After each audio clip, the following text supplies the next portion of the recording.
কি গো, তোমাদের সবার নতুন বছর কেমন কাটছে? আমার তো বেশ ভালোই কাটছে। আর কাটবে নাই কেন বলো তো?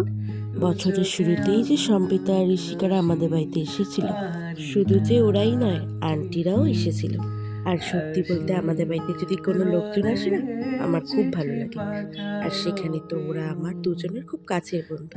আর ওরা আসায় আমরা সেদিন খুব মজা করি। ওদের আসার কথা ছিল সেই সকালবেলা, আর ওরা এসেছে কখন জানো? সেই দুপুরবেলা নাগাদ। ভাবো তো কেমন লাগে। আমি আর মা তো সেই সকাল থেকে আশা করেছিলাম যে কখন আসবে আর জমিয়ে কিছু গল্প করব। আর দুপুরবেলায় এসেও কিন্তু চা খাওয়াটা আমাদের বাদ যায়নি। চা প্রেমিক যে সবাই। আর এইদিকে ঋষিকার কাণ্ড দেখে তো আমরা সবাই অবাক। মাংসতে নাকি এত ঝাল হয়েছে, তাই ও ধুয়েই খাচ্ছে। আর এইদিকে তো কাকিমুনির অবস্থাই শেষ। এতই বলে ঝাল লেগেছে যে এদের অবস্থা আর দেখার মতো না।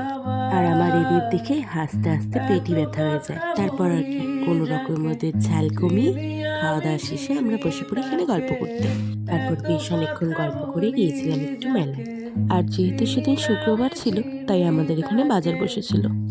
তাই কাকিমণিরাও এখানে কিছু সবজি কিনে নিচ্ছিল। আর ওদের বাজার করা দেখে আমি আর মা তো হাসতে হাসতে প্রায় শেষ হয়ে যাই। আমাদের এখানে বাজার নাকি এত সস্তা, তাই কি ছেড়ে কি নিবে ভেবেই পাচ্ছে না। এ বলে তো ওটা নেব, আর ও বলে তো ওটা নেব। বললাম না, আমরা যদি সবাই একসাথে থাকি তাহলে আমাদের মজার আর শেষ নেই। তারপর এখানে কাকিমণি আর আমি যে কি গল্প করছিলাম ভুলেই গেছি। আর এই তো গল্প করতে করতে আমরা মেলাতেও এসে পড়েছি। মেলাতে তো এসে পড়েছি, এবার এত বাজার রাখবো কোথায়? এত বাজার নিয়ে তো আর মেলা ঘোরা যায় না। তাই আমরা ঠিক করলাম মেলাতে যে সিকিউরিটি রুম থাকে ওখানেই রাখবো। ও মা, আমরা তো রাখবো বলে ঠিক করে নিয়েছি, তারা কি আর রাখতে দেবে? সেই কত রিকোয়েস্ট করার পর তারপরে শেষে ওরা গিয়ে রাখতে দিল।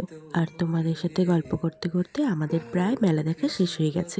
মেলাতে প্রায় 1 ঘন্টার মতন ছিলাম। তারপরে ওরাও বাড়িতে যাওয়ার জন্য গাড়িতে উঠে পড়ে। আর ওদিক দিয়ে আমরাও বাড়িতে চলে আসি। তো আজকের মতন ব্লগটা এখানেই শেষ করলাম।